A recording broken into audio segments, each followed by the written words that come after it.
اور رسول اللہ صلی اللہ علیہ وسلم کی صحیح حدیث ہے، آپ نے فرمایا اگر مجھے اپنی امت پر خوف نہ ہوتا مشقت کا تو میں لوگوں کو عشاء کی نماز میں تاخیر کا حکم دیتا. تو مشقت کا خوف تھا اس لیے آپ نے اس کو واجب نہیں قرار دیا، لیکن افضل بہرحال یہی ہے کہ عشاء کی نماز اگر 9 گھنٹے کی رات ہے اور 8:30 بجے ٹائم شروع ہو رہا ہے تو 11:30 بجے پڑھی جائے، یہ سب سے افضل وقت ہے. 1/3 رات کے بعد پھر تاخیر کرنا یہ غیر افضل ہے، ناپسندیدہ ہے آدھی رات تک.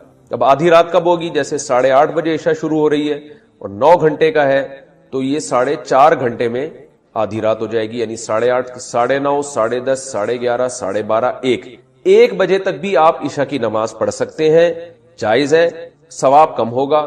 1 بجے کے بعد کراہت ہے، یعنی آدھی رات کے بعد عشاء میں تاخیر کرنا مکروہ ہے، ناپسندیدہ ہے. پھر جتنی تاخیر کریں گے اتنی ہی کراہت بڑھتی چلی جائے گی، مکروہ اس میں مکروہ والا عنصر بڑھتا چلا جائے گا.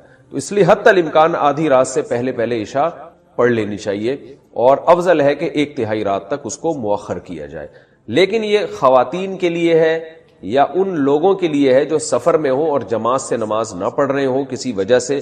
اگر آپ محلے میں رہتے ہیں، مسجد میں جماعت سے نماز سے پڑھنا چاہتے ہیں تو پھر جماعت کی نماز کو ترجیح دی جائے گی، اور جماعت کی نماز جلدی ہوتی ہے. ہمارے ہاں 9:15 بجے عشاء کی نماز ہو رہی ہے، حالانکہ اصل وقت تو 11:30 بجے.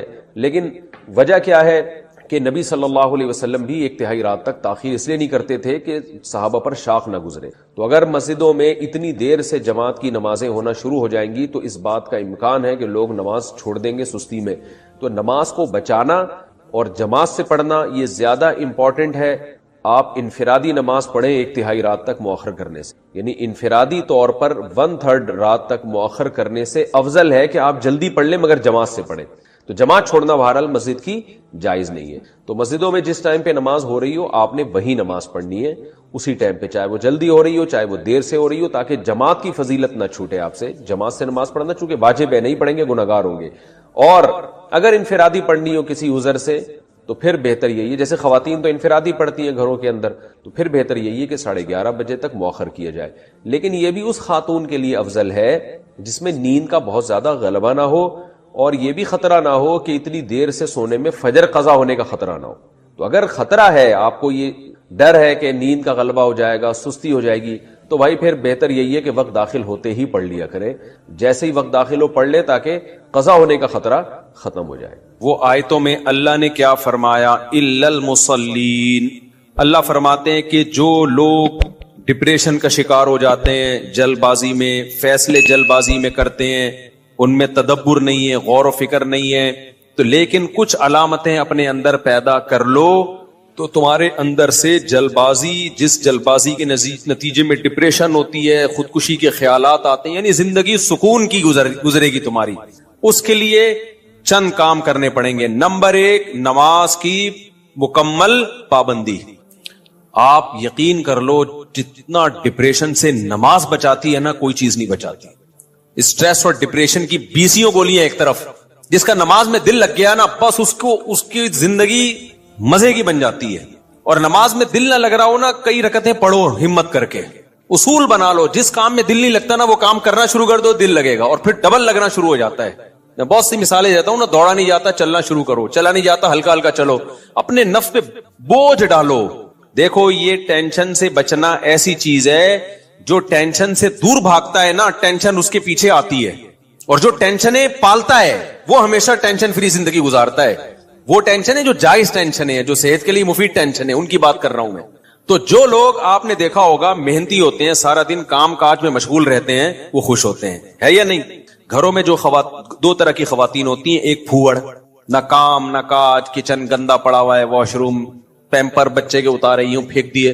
آپ دیکھنا ان خواتین کی طبیعت میں چڑچڑاپن بہت ہوتا ہے، جھنجھلانا.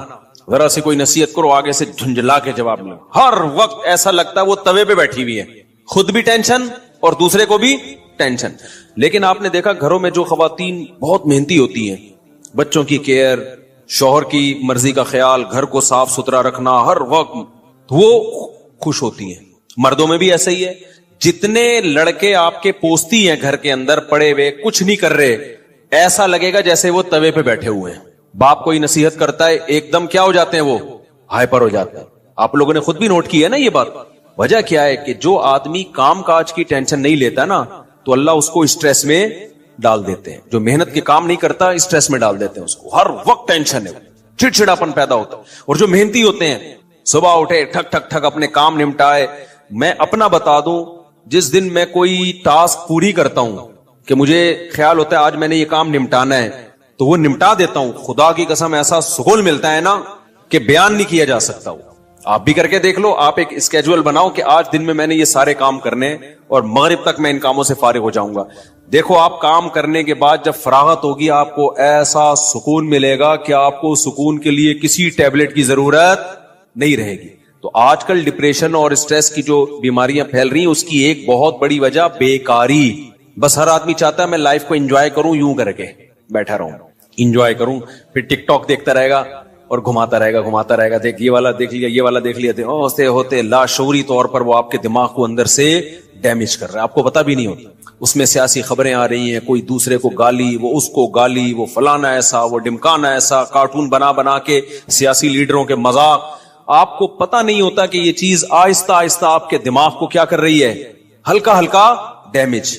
تو نماز انسان کے نا کا شیڈول بنا دیتی ہے.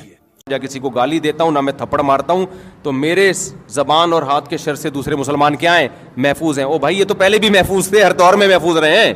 کون بھی بلا وجہ کسی کو جا کے مارتا ہے؟ اس حدیث کا مطلب یہ ہے کوئی ایسا کام نادانستہ طور پر نہ کیا جائے کہ آپ کی نیت تکلیف پہنچانے کی نہیں ہے لیکن پھر بھی سامنے والے کو تکلیف ہو رہی ہے, ایسا کام نہ کیا جائے. گاڑیاں جو غلط پارک کر دیتے ہیں, آج صبح ایئرپورٹ پہ کیا ہوا ہے, وہ گاڑی آگے پتہ نہیں کھڑی کر کے چلا گیا بندہ. تلاش کر رہے ہیں یار ہمیں جمعے میں پہنچنا ہے, بھائی بندہ کدھر ہے؟ پھر ہارن مارتے رہو, پھر پتہ نہیں کہاں سے آ رہا ہے. اس کی نیت یہ نہیں ہوگی تکلیف دینے کی, اس کی نیت یہ ہوگی یار میرے کچھ لوگ آ رہے ہیں غلط پارکنگ کر کے, اب چلا گیا وہ کہ میں تھوڑی دیر میں آ جاؤں گا. تو بھائی آپ تھوڑی دیر تک کیوں کسی کو کھڑا رکھ رہے ہو؟ تو غلط ہے نا. ایسی جگہ پہ آپ کیوں گاڑی 5 منٹ کے لیے بھی کیوں کھڑی کر رہے ہو گاڑی؟ آپ خود تکلیف اٹھاؤ نا, پارکنگ پہ کھڑی کرو اور پیدل چل کے آؤ. آپ اپنے آپ کو 5 منٹ کی تکلیف سے بچانا اور دوسرے کو 25 منٹ کی تکلیف میں ڈال دینا. اور وہ 5 منٹ کی تکلیف جو دوسرے کو ہوتی ہے وہ بھاری اس لیے لگتی ہے کہ اس کا ڈیوریشن معلوم نہیں ہوتا کہ کمبخت آئے گا کبھی. ہے سمجھ میں نہیں آ رہی میرا خیال ہے بات. ایک اور گڑبڑ لوگ بہت زیادہ کرتے ہیں, خوب اچھی طرح سمجھ لو, یہ کبھی بھی نہ کیا کرو. جب آپ سفر پہ جائیں نا کہیں, جتنا سامان آپ آسانی سے اٹھا سکتے ہیں اٹھائیں. کبھی بھی ایکسٹرا سامان اس نیت سے نہ لیں کہ دوسرے کے پاس سامان کم ہے تو اس کے بیگ میں ڈال دوں گا. یہ غیر اخلاقی حرکت ہے. دوسرا کم سامان اسی وجہ سے ہو سکتا ہے لے کے آ رہا ہو تاکہ میں ہلکا پھلکا رہوں, وہ اس لیے نہیں لے کے آ رہا کہ میں محلے والوں کے بھی سامان اٹھاؤں. میں یہ بھی بہت ہو رہا ہوتا ہے. یار کائنڈلی ذرا یہ بیگ, آپ کا بیگ خالی ہے نا, یہ چلغوزے رکھ لیں ذرا اس میں. وہ خالی جان کر رکھا ہوا ہے ہم نے تاکہ ہم ہلکے پھلکے جائیں. ابھی میں سفر پہ گیا تو ایسے ہی گیا نا, یوں ہی کچھ بھی نہیں تھا. وہ پوچھ رہے بیگ کہاں ہے, میں نے کہا میں ٹوٹل میں ہی ہوں بس. کہنے بھائی کیا ہے, میں نے کہا میں ٹوٹل یہی ہوں, میں ٹوٹل مجھے ہی مشین سے گزارنا ہے تو گزار لو بھائی. کیوں میں جان کر ہلکا پھلکا گیا ہوں یار, کیا بیگ کی ٹینشن اٹھائے آدمی. تو ایک آدھ دن کا سفر ہوتا ہے تو کپڑے لے جانے کی بھی ضرورت نہیں ہوتی. اب لوگ کیا کر رہے ہوتے ہیں کائنڈلی یہ ذرا, اور پھر اس میں خطرہ یہ ہوتا ہے کہ ایک اب منع کرو نا, منع تو بد اخلاقی, غیر اخلاقی. مفتی صاحب خالی تو ہو نا آپ. بعض دفعہ ایسے ہوتا ہے, ایک جگہ سامان تھا میرے پاس تو ایک جاننے والے تھے, انہوں نے وہ کھجوریں رکھوا دی. وہ ایکسٹرا کھجوریں لے کر جا رہے ہیں. وہ انہوں نے کہا جی ایئرپورٹ یہاں آپ کے پاس کم سامان ہے. جاننے والے تھے وہ, میں مانتا ہوں. اب وہ قصہ پرانا ہو گیا, ان کو نہیں پتا چلے گا. انہوں نے کیا کیا, کھجوریں رکھوا دی کہ جی آپ کے پاس سامان کم ہے, مجھے 20 کلو یا پتہ نہیں 30 کلو سے زیادہ کی اجازت نہیں ہے, آپ یہ سامان رکھ لیں ہم, اور آگے جب گزر جائیں گے تو مجھے واپس کر دیے گا. میرے دماغ میں وسوسے آ رہے ہیں کہ کھجور ہی ہے, کوئی ہیروئن چرس تو نہیں ہے اس کے اندر. اس قدر ذہنی کوفت مجھے شروع ہوئی ہے نا. شروع میں تو میں نے رکھ لی, مجھے ناگوار تو گزرا, بھئی کیوں آپ ایسی چیز لے کر آ رہے ہو کہ جو خالی ملے گا اس کو پہنا دو گے. اب تعلق بھی ہے, منع کیسے کریں یار, یہاں سے وہاں تک ہی تو لے کے جانا ہے نا. منع کریں گے یار مفتی صاحب ممبر پہ بیان تو بڑے اخلاق اور انسانیت کی خدمت, اور یہاں یہ حرکت کر رہے ہیں آپ. تو مجھے یہ چرس ہیروئن کی طرف تو دماغ نہیں گیا, لیکن میرا ذہن اس طرف چلا گیا کہ میں نے کہا رکھ لیتے ہیں. مجھے غصہ تو آیا لیکن میں نے رکھ لی, لیکن پھر میرے دماغ میں وسوسے آنا, چرس ہیروئن نہیں, کوئی بھی غیر قانونی چیز ہو سکتی ہے. سعودی عرب سے چرس لانا تو آسان نہیں ہے, لے جانا ہی ناممکن ہے, تو لانا کہاں سے ہوگا. لیکن کچھ بھی ہو سکتا ہے, 1% بھی چانس ہو تو ٹینشن دینے کے لیے بولو کافی ہے یہ. خیر وہ پار ہوا, پھر انہوں نے مجھ سے معذرت بھی کی, میں معذرت چاہتا ہوں. میں نے کہا آپ نے معذرت تو کر لی لیکن یہ حرکت ٹھیک نہیں ہے, بالکل غلط حرکت ہے. یہ معذرت کیا, سوری کرنے سے تھپڑ مارو پھر بولو سوری. تبلیغ میں لوگ نکلتے ہیں, یہ دیکھا گیا ہے یار, وہ امیر صاحب آپ کا بیگ خالی ہے نا, یہ میرے چلغوزے رکھ لیں اس میں. غیر اخلاقی حرکت ہے. آپ کو پتہ نہیں ہے کہ وہ دل سے رکھ رہا ہے یا وہ ٹینشن میں.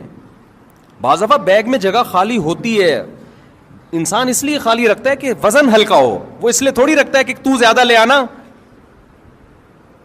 میں ایک دفعہ بیرون ملک جا رہا ہے, ایئرپورٹ پہ جاننے والے مل گئے, کراچی ایئرپورٹ پہ, بہت پرانے تھے, قریبی تھے. انہوں نے دیکھا مفتی صاحب ہلکے پھلکے جا رہے ہیں نا, ان کو اچھا نہیں لگا بالکل. انہوں نے کیا کیا, کچھ چیزیں, میں وہ چیزیں بتاؤں گا تو وہ سمجھ جائیں گے میری بات ہو رہی ہے نا. وہ چیزیں نکال کے میرے بیگ میں ڈال دیں, اور میری جو تلاشی شروع ہوئی ہے, اتنی لمبی تلاشی. بولے آپ کیا بزنس کر رہے ہو, کیا یہ ایکسپورٹ کر رہے ہو, کیا کر رہے ہو, یہ تو بزنس کا مال لگ رہا ہے. گھنٹہ لگ گیا میرا ایئرپورٹ پہ. میں گزرا ہوں, پھر جا کے انہوں نے وہ سامان واپس لیا. کہا میں نے کچھ بھی نہیں ان کو, لیکن آپ بزنس کر رہے ہو تو اپنا بوجھ خود تو اٹھاؤ نا کم از کم. تو کبھی بھی یہ حرکت نہیں کرنی چاہیے کہ آپ سفر میں ہو, آپ دیکھ رہے ہو دوسرے کے ہاتھ خالی ہے تو اپنا آدھا بوجھ اس پہ ڈال دو. وہ ہاتھ خالی ہے تو اس لیے کہ وہ تاکہ میں ہلکا پھلکا سفر کروں میں. تو یہ بھی اس حدیث میں داخل. ہاں وہ خود آپ سے مانگ لے, خود مانگ لے, یار آپ کے پاس 2 بیگ ہیں, آپ ایک بیگ مجھے پکڑا دیں. اور ایک دفعہ میں نہیں, 2 ایک اوپر سے بعض دفعہ مروت میں آدمی کہہ رہا ہوتا ہے, جیسے مہمان آئے تو کھانا کھائیں گے, وہ کہ ہاں کھاؤں گا, لے بھائی پھنس گئے. تو ہوتا ہی ہے, تو اخلاقاً پوچھ لیتا ہے, یقین ہو جائے کہ سچی مچی کا پوچھ رہا ہے. مجھے بھی مسقط بلایا نا جن لوگوں نے, ریٹرن ٹکٹ دیا آنے جانے کا, وہ نہیں جس شادی میں گیا جس کا بڑا 1 مہینے سے کہہ رہے تھے مجھے. اب چونکہ میں اپنے خرچے پہ نہیں جا رہا تھا, ان کے خرچے پہ, پہلی دفعہ میں نے ہاں نہیں کیا ہے.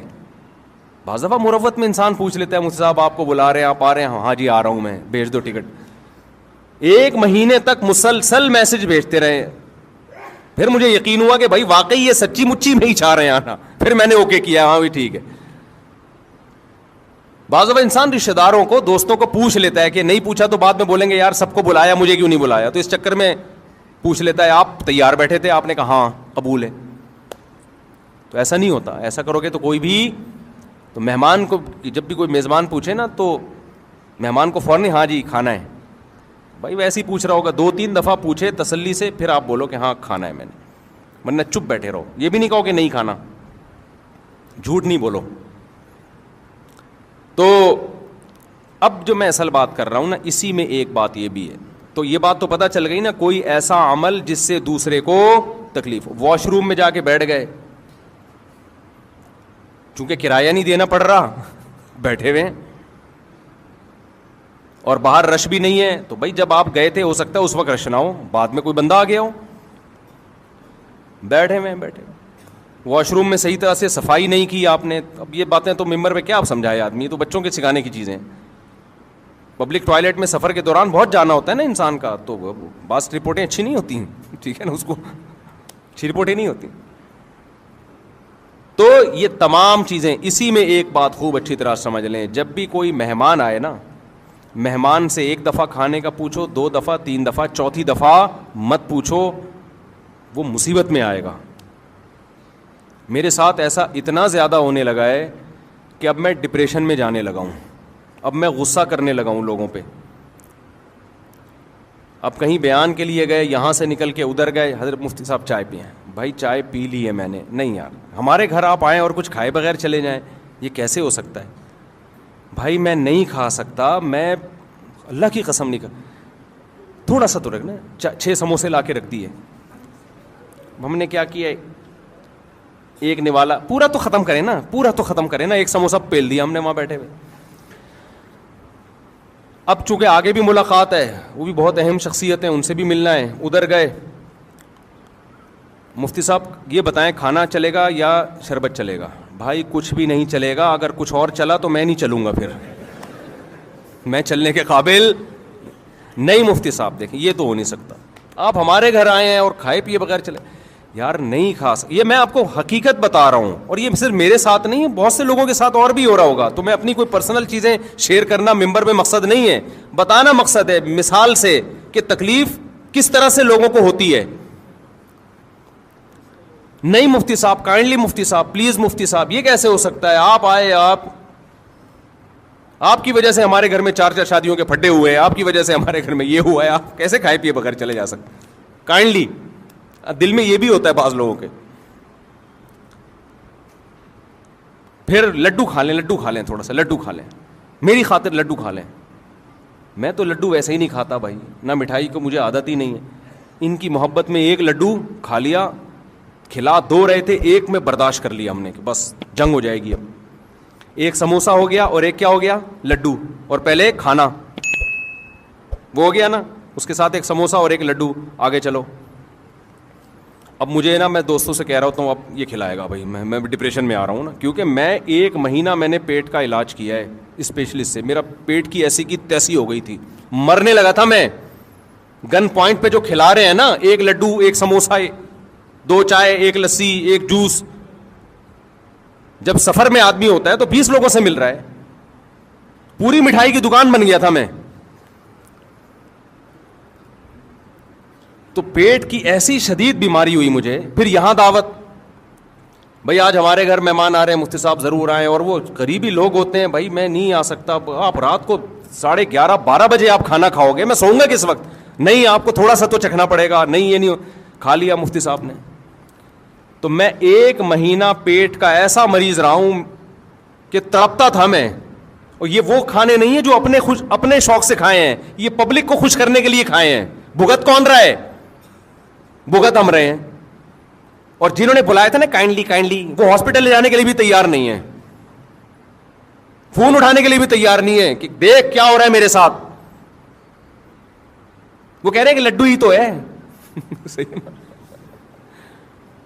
ہاسپٹل ایڈمٹ ہوا, ڈریپیں لگی ہیں, پھر حکیموں سے علاج کرایا کہ بھائی کیا ہو گیا پیٹ کو. مجھے تو پتا تھا کیا ہو گیا ہے, ڈاکٹر کی سمجھ میں نہیں آ رہا تھا. پھر 1 مہینہ کورس کیا دواؤں کا, اس کے بعد جا کے پیٹ کیا ہوا, سیٹ. اب پھر سفر کرو, پھر وہی سیٹنگ. رات بھی یہی ہوا ہے میرے ساتھ. کھانا کھا لیا میں نے تمیز سے, بس بھائی بس, نہیں یہ تو ہوگا, نہیں میں نہیں کھاؤں گا بھائی, میں نہیں کھا سکتا. آگے جی اب ایک اور چیز کھلائی, وہ کیا کھلائی وہ میں بتاؤں گا, وہ سمجھ جائیں گے میری بات ہو رہی ہے. میں نے کہا, پھر میں نے ایک حربہ استعمال کیا. میں نے کہا یار کبھی بھی جاؤ نا کسی سے ملنے, بولو پیک کرا دو, پیک کر دو. اور پیک کرتے ہی کسی کو پکڑا دیا, بھائی تو کھا لے, یہ میں وہ کھاؤں گا جو میں چاہوں گا. تو تمہارا باپ تو میرا باپ نہیں ہے جو تو مجھے کھلائے گا. ایسے تو ہماری ماں نے ہم کو نہیں کھلایا یار اس طریقے سے, وہ بھی تھوڑا ہماری مرضی کا خیال کرتی تھیں. ڈاکٹر ساری دنیا کے متفق ہیں کہ اگر آپ دوسرے کی مرضی کا کھاؤ گے نا, تباہ و برباد ہو جاؤ گے. صحت اسی کی اچھی ہوگی جو خود فیصلہ کرے گا کہ میں نے کیا کھانا ہے, کس ٹائم پہ کھانا ہے اور کتنا کھانا ہے. جس کی کبھی کبھی کوئی ریلیشن ہو نا تو وہ تو چلو بد پرہیزی کرے. ایک طرف ہم یوٹیوب پہ ڈاکٹروں کی تحقیقات دیکھ رہے ہوتے ہیں, میٹھا صحت کے لیے نقصان دہ, بلڈ پریشر اور یہ اور فیٹی لیور اور فلانا لیور. تو اس پہ آدمی کو ایک موٹیویشن ملتی ہے, بھائی اب مفتی صاحب پراٹھے چھوڑ دو بیٹا, پراٹھے کیا کرو بہت ہو گئے. اوپر سے پراٹھوں کے ساتھ پھر یہ چیزیں بھی ٹھوسی جا رہی ہیں. تو جب اس طرح سے ہوتا ہے نا تو آدمی اسٹریس میں جانا شروع ہو جاتا ہے. جب بہت زیادہ ہونے لگا نا میرے ساتھ, اب رات بھی ایسے ہی ہوا, تو وہ انہوں نے کھلا دیا. اس کے بعد جو پوری رات میرا حشر ہوا ہے, صبح میری فلائٹ, مجھے جانا ہے, میرا سفر ہے, پھر جمعے کا بیان ہے. تو میں نے کہا یار انہوں نے, اچھا میں نے ان سے کہا پیک کرا دو, تو انہوں نے کہا پیک بھی کر دوں گا اور ایک کھا بھی لو یہاں پہ. ایک پیک کیا اور ایک وہاں لا کے رکھ دی. اب کھائیں نا پلیز, کھائیں نا. آپ کھا لیا ان کو خوش کرنے کے لیے, میزبان کو. اس کے بعد میری جو رات کو کنڈیشن ہوئی ہے, نہ دن میں نیند ہوئی نہ رات میں نیند ہوئی ہے, بیان 2-2 گھنٹے کے, پھر صبح, تو وہ جو حالت میری ہوئی ہے وہ میں, نہ کوئی دوا بھی نہیں, کوئی میڈیسن بھی نہیں جو کھائے آدمی. اور پھر میڈیسن کیوں کھائے بھائی, اپنے آپ کو دوا کو عادی کیوں بنائے. تو میں نے کہا یار یہ بد اخلاقی کر نہیں سکتے. غصہ جاری, ذرا سا غصہ جاری کیا نا, ایک کلپ آ جائے گا. باتیں دیکھو اور ایٹیٹیوڈ دیکھو, اخلاق دیکھو مفتی صاحب کے. وہ مجھے حدیث یاد آ رہی ہے بار بار کہ ایسے موقع پہ ان کو بتاؤ بھائی آپ اپنی محبت میں دوسرے کے آرام. یہ وہ محبت ہے کہ اندھی کے بچہ ہوا, چوم چوم کے مار دیا اس نے. ایسی محبت کا کیا فائدہ میرے بھائی. اور اب میں سوچ رہا ہوں ہمیشہ ٹفن میں اپنا کھانا ساتھ لے کے جاؤں, کیونکہ اگر ہم نے یہ مرغ و مسلم اسی طرح شروع کر دیے نا, جا رہے ہیں تو وہاں یہ کھا رہے ہیں, ادھر وہ کھا رہے ہیں, تو ہم تو گئے. ایک دن آئے گا میں یہاں بیٹھا ہوا ہوں گا, یہ مفتی صاحب بیٹھے ہوئے ہیں گول, یہ توند ہوگی اور ادھر سے لمبائی چوڑائی برابر, مفتی طارق مسعود اسکوائر. تو ایسے ایسے چیزیں بناواؤں گا میں. آپ کو تو یہ صحت پہ کوئی اثر نہیں پڑے گا, نہ بھاگ سکیں گے نہ چل سکیں گے. شادیوں وادیوں کی باتیں بھی, جب آدمی کی صحت برباد ہوتی ہے تو باتیں کرتے وقت بھی برا لگتا ہے پھر وہ. تو یہ چیز غلط ہے. آپ مہمان سے 1 دفعہ پوچھیں, 2 دفعہ, 3 دفعہ, 4تھی دفعہ, 3 دفعہ بھی بہت ہے, 4تھی دفعہ بالکل نہیں پوچھیں. سامنے لا کے رکھیں بھی نہیں. لوگ کہتے ہیں رکھ لیں دینا, آپ تھوڑا سا, بھائی تھوڑا سا بھی کیوں چکوں میں یار. اور میری عادت بچپن سے ہے, بازاری چیزیں الحمدللہ نہیں کھاتا. مجھے نہیں یاد پڑتا اب میں نے رمضان میں کبھی شربت پیا ہو, اللہ ماشاء اللہ شاید انگلیوں پہ گن کے پیا ہوگا. شدید پیاس کے روزوں میں بھی شربت نہیں پیا, پانی پیا. اگر شربت پینا تو گھر میں بنا کے لیمن نچوڑا اور پی گئے. یہ اسی وجہ سے تھوڑا ڈیزائن ٹھیک ہے ابھی تک ہمارا. میں نہیں کہہ رہا میری صحت کوئی قابل رشک ہے, لیکن زیادہ آڑا ترشا نہیں ہوں الحمدللہ. اس کی وجہ یہ کہ پیکنگ کی چیزیں شروع سے چھوڑی ہوئی ہیں بچپن سے ہی. نہ ماں باپ نے عادی بنایا, نہ ہم نے اس کا اپنے آپ کو عادت ڈالی. گھر میں پڑے ہوتے ہیں جوس کے ڈبے میں ہاتھ بھی نہیں لگاتا, اور سب کو پتا ہے میرے بارے میں, جوس لا کے لوگ رکھتے ہیں یہ کبھی بھی نہیں پیے گا. ہم کیا پیتے ہیں, کل میں بکری کا دودھ پی رہا تھا, ایک امریکہ سے مہمان ملنے کے لیے آئے, گلاس میرے ہاتھ میں تھا, بکری کا دودھ نکالا, پی رہا ہوں, پکڑا گیا میں اسی وقت. ابھی آدھا منہ کو لگا, وہ کھڑے ہوئے, میں نے کہا بھائی ان کو دفتر میں بٹھاؤ یار, یہ کیا ہو رہی ہے. گائے کا دودھ نکالا, پیا الحمدللہ. بکری کھڑی ہوئی, آپ لوگ جہاں زیارت کر سکتے ہیں اس کی. بچہ بھی ہمارے گھر میں یہی اسی بکری کا دودھ پی رہا ہے. ایک لیٹسٹ ورژن ہے نا, 15.5 تھے 15 ہو گئے الحمدللہ. تو جو 15واں آیا نا مارکیٹ میں, ایک چائلڈ اسپیشلسٹ ہے, اس نے کہا ہے کہ ماں کے دودھ کے علاوہ بھی اگر کوئی دودھ پلانا ہے تو بکری کے دودھ کے علاوہ کسی اور چیز کے بچے کو قریب بھی پھٹکنے نہ دیں. چائلڈ اسپیشلسٹ لیڈی ڈاکٹر, بڑی خاندانی ڈاکٹر ہے. اس نے کہا ڈبے کے تو قریب بھی نہ جانے دو بچے کو. سمجھتے نہیں ہو میرا خیال ہے, بچے کے لیے بہترین ہے بکری کا دودھ. تو اپنے گھر میں بچے ہو نا, صحت کے لیے بکری پال لو. جب بچہ پال سکتے ہو تو بکری تو اس سے آسان ہے نا. تو میں تو کھاتا ہی نہیں بھائی. وہ اب زبردستی جوس بھی پلا رہے ہو, گلے کی ایسی کی تیسی, پیٹ کی ایسی کی تیسی, تو یہ بھی اس میں داخل ہے. المسلم من سلم المسلمون من لسانہ و یدہ. آپ اپنی محبت میں دوسرے کا بیڑا غرق بولو مت کرو. سمجھتے ہو کہ نہیں سمجھتے؟ دوسرا, جب بھی کسی کو رات کو سونے کے لیے جگہ دو تو ایسے بندے کے ساتھ جگہ دو جو خراٹے فری ہو. بہت دفعہ میزبان لوگ اکرام میں میرے ساتھ بندہ لگا دیتے ہیں کہ مفتی صاحب کے ساتھ یہ سوئے گا. وہی سو رہا ہوتا ہے, مفتی صاحب نہیں سو رہے ہوتے.